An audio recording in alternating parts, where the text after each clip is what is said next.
بسم اللہ الرحمن الرحیم كذبت ثمود بطغواها اذ انبعث اشقاها قوم سمود نے اپنی سرکشی کی وجہ سے جھٹلایا جب ان کا سب سے بڑا بدبخت اٹھ کھڑا ہوا۔ آیت نمبر 11 کے الفاظ کے معانی کی طرف توجہ فرمائیں۔ سب سے پہلا لفظ ہے کذبت۔ اس کے بنیادی حروف کاف، ذال اور با ہے۔ کذب عربی زبان میں کہا جاتا ہے جھوٹ کو، اور اسی سے لفظ تکذیب ہے۔ تکذیب کرنا یعنی کسی کو جھوٹا قرار دے دینا، کسی کو جھوٹا کہنا، کسی کو جھٹلا دینا۔ کذبت جھٹلا دیا، کس نے؟ ثمود، قوم ثمود نے۔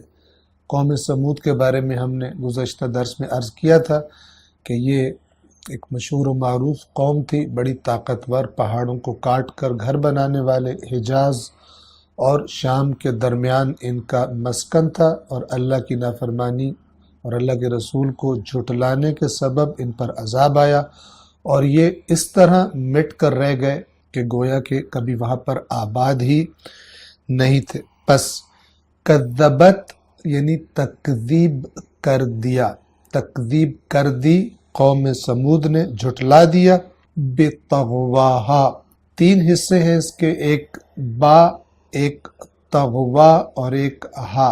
با کا جو یہاں پر معنی ہے وہ ہے کی وجہ سے یا کے سبب سے، اپنی سرکشی کے سبب سے قوم سمود نے جھٹلا دیا۔ ہا یعنی طغواہا، اپنے طغیان اور اپنی سرکشی کے سبب سے۔ ہا پلٹتی ہے، ہا کی جو ضمیر ہے اس کا اشارہ کس کی طرف ہے؟ قوم سمود کی طرف سے، یعنی قوم سمود کی سرکشی کی وجہ سے انہوں نے جھٹلا دیا اللہ کے پیغام کو، اللہ کے رسول کو۔ طغوا، توجہ فرمائیں، بنیادی حروف طا، غین اور واو ہیں، اور اس کا اصل معنی ہے حد سے اور پیمانے سے باہر نکل جانا، حد سے باہر ہو جانا۔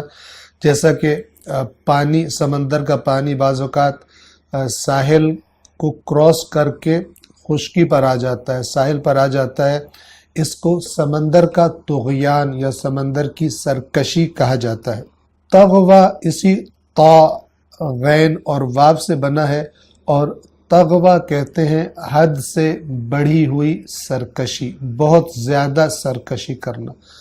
کذبت ثمود بطغواہا یعنی قوم سمود نے بے حد سرکشی کی وجہ سے، اپنی حد سے بڑھی ہوئی سرکشی کی وجہ سے جھٹلا دیا اللہ کے رسول کو، اور اس معجزے کو، یعنی خود مطالبہ کیا معجزے کا اور معجزہ دیکھ بھی لیا، پھر بھی یہ اتنے حد سے بڑے ہوئے تھے کہ اس معجزے کو، اللہ کے معجزے کو انہوں نے جھٹلا دیا اور اس اونٹنی کو قتل کر دیا، جیسا کہ اگلی آیات میں قرآن کریم بیان فرماتا ہے۔ آیت نمبر 11 کے بعد آیت نمبر 12 کے الفاظ کے معانی کی طرف توجہ فرمائیں۔ پہلا حرف ہے اذ، اذ یعنی جب، جیسے اذا جب کے معنی میں آتا ہے، اسی طرح اذ بھی جب کے معنی میں آتا ہے، اس فرق کے ساتھ کہ جب اذا آئے تو مستقبل کا زمانہ مراد ہوتا ہے، مثلا اذا جاء نصر اللہ، جب اللہ کی مدد آئے گی،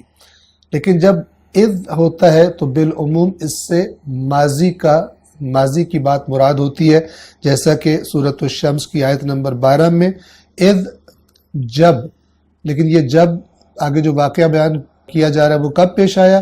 مستقبل میں نہیں بلکہ ماضی میں، قوم سمود کے زمانے میں یہ واقعہ پیش آیا تھا۔ پس اذ یعنی جب، انبعث، توجہ فرمائیں، یہ جو ہے انبعث، یہ اذ کے ساتھ جب ملا کے پڑھا جائے گا تو اذ بھی در حقیقت ذال اس میں ساکن تھا اپنی اصل شکل میں، لیکن جب اس کو انبعث سے ملا کر پڑھا جائے گا تو انبعث کے الف کو لکھا جائے گا لیکن تلفظ نہیں کیا جائے گا، اور ذال کے نیچے ایک زیر کسرہ پڑھی جائے گی اور ان دونوں الفاظ کو ملا کر پڑھا جائے گا اذ انبعث۔ انبعث کے بنیادی حروف ہیں با، عین اور ثا۔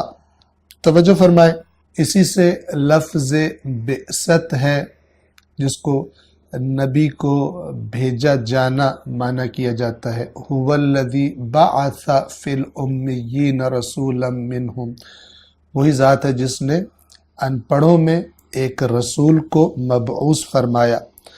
با، عین اور ثا کا جو اصل معنی ہے اس کی طرف آپ توجہ فرمائیں اور انشاءاللہ ذہن نشین فرمائیں۔ البعث یعنی با، عین اور ثا اصل میں کہا جاتا ہے کسی چیز کو یا کسی شخص کو ابھارنا، اٹھانا اور ابھار کر اٹھا کر کسی کی طرف بھیج دینا۔ مردوں کو زندہ کرنے کے لیے بھی یہی لفظ استعمال ہوتا ہے وَأَنَّ اللَّهَ يَبْعَثُ مَنْ فِي الْقُبُورِ، اور یہ کہ اللہ مبعوث کرے گا یعنی اٹھائے گا، دوبارہ اٹھا کر کھڑا کر دے گا، زندہ کر دے گا موت کے بعد ان کو کہ جو قبروں میں پڑے ہوئے ہیں۔ اسی طرح بعض اوقات کسی کو نیند سے جگانے کے لیے بھی بعث کا لفظ استعمال ہوتا ہے، با، عین اور ثا۔ اب آپ توجہ فرمائیں، جب کسی کو اس معنی میں اٹھایا جائے تو اٹھانے والا شخص اس کو اٹھائے، جو اٹھ جائے اس کے لیے انبعاث کہ جس سے یہی لفظ انبعث اذ انبعث بنا ہے، وہ اس کے لیے کہا جاتا ہے جس کو ابھارا گیا اور وہ ابھر گیا، جس کو اٹھایا گیا اور وہ اٹھ گیا۔ یا اس کی ہم ایک زیادہ سمجھ میں آنے والی مثال آپ کی خدمت میں پیش کرتے ہیں۔ انبعاث کا معنی کیا ہے؟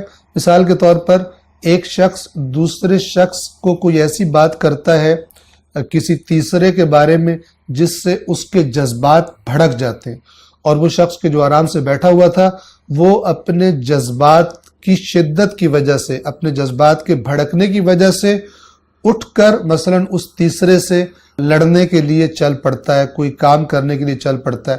یا ایک شخص کے جس کو جو کوئی کام بھی نہیں کرتا تھا اس کو کسی نے سمجھایا، غیرت دلائی، اس کی غیرت کو للکارا، اور وہ جو سست تھا پہلے کوئی کام نہیں کر رہا تھا اب وہ اٹھ کر اس کام کرنے کے لیے چل پڑا۔